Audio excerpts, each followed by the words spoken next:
requiring the help of the so-called upper castes? Or did one have to flee to cities and foreign countries? No, one has to fight back. Jyotirao Phule, a reformer from Maharashtra, did just that. He was one of the most prominent leaders who hailed from a supposed lower caste and spearheaded the struggle against caste inequalities.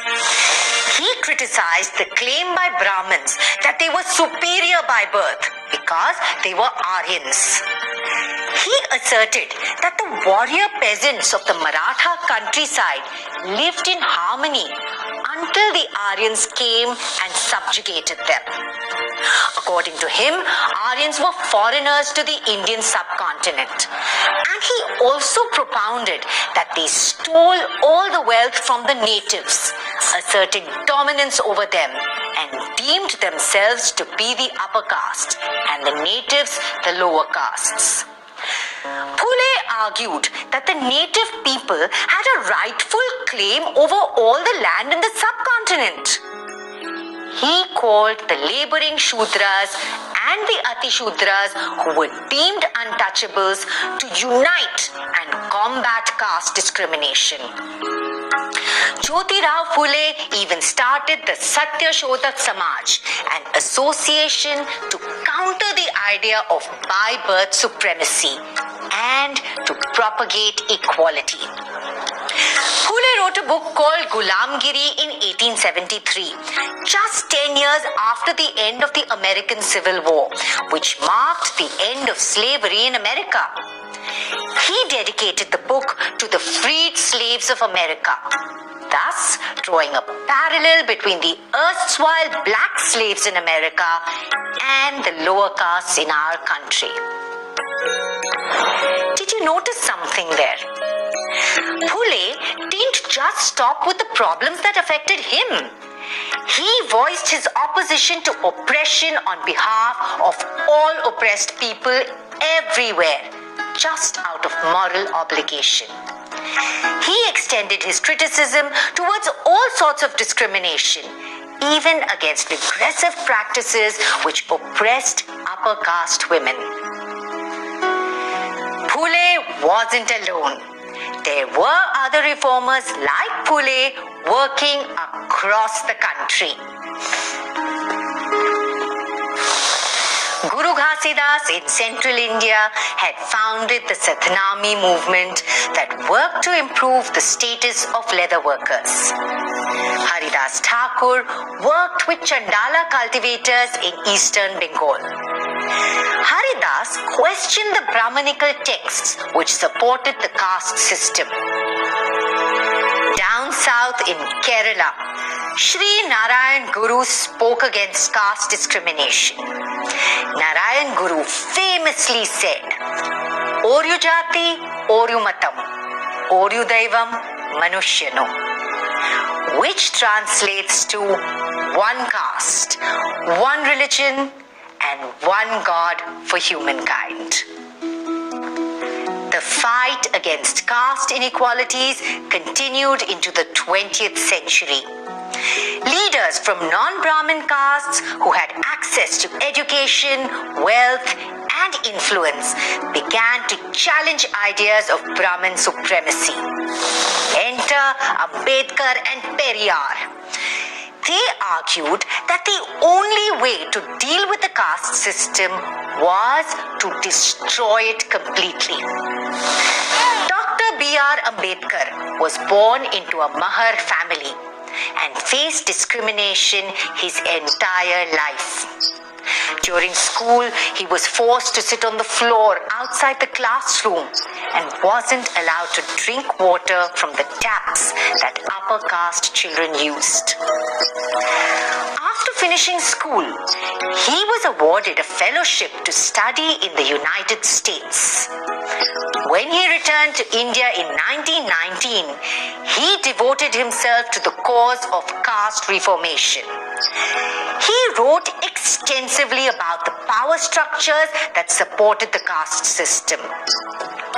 He led 3 temple entry movements between 1927 and 1935. Brahmins were outraged when supposedly untouchable people started entering temples and using temple tanks. Another important movement was afoot in South India, the non-Brahmin movement. Now, proponents of this movement claimed that Brahmins were descendants of Aryan invaders from the north who had taken over southern lands from their original inhabitants, the Dravidians. This claim became the core of their challenge to Brahminical supremacy. This movement was led by E.V. Ramaswamy, or Periyar as he was commonly known.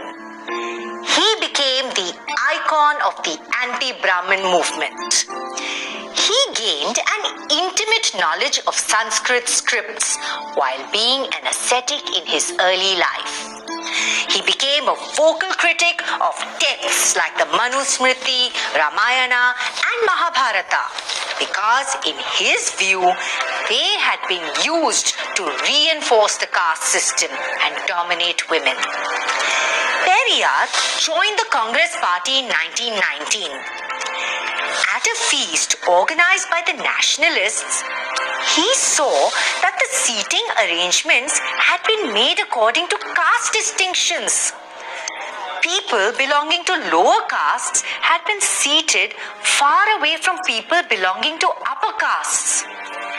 He left the Congress Party disgusted that a party engaged in the freedom struggle was also upholding caste distinctions.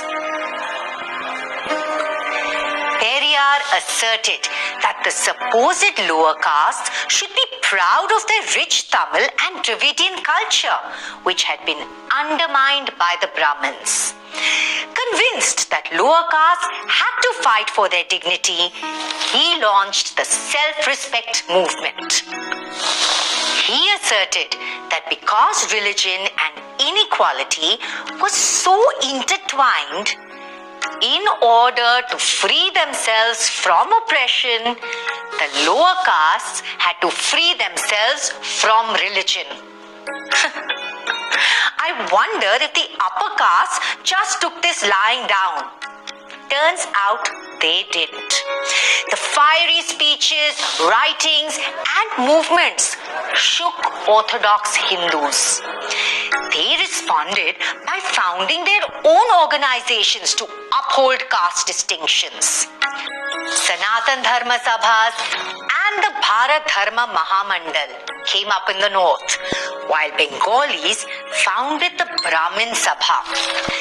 These organizations propagated the idea that the caste system was given legitimacy by the scriptures.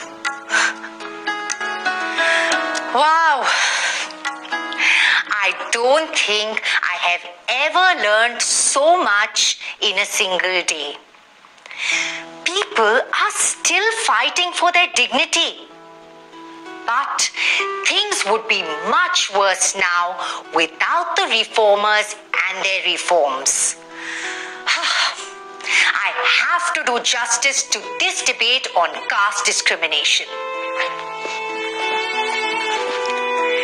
And so, in the words of Dr. B.R. Ambedkar, caste is not a physical object like a wall of bricks or a line of barbed wire which prevents the Hindus from commingling and which has therefore to be pulled down.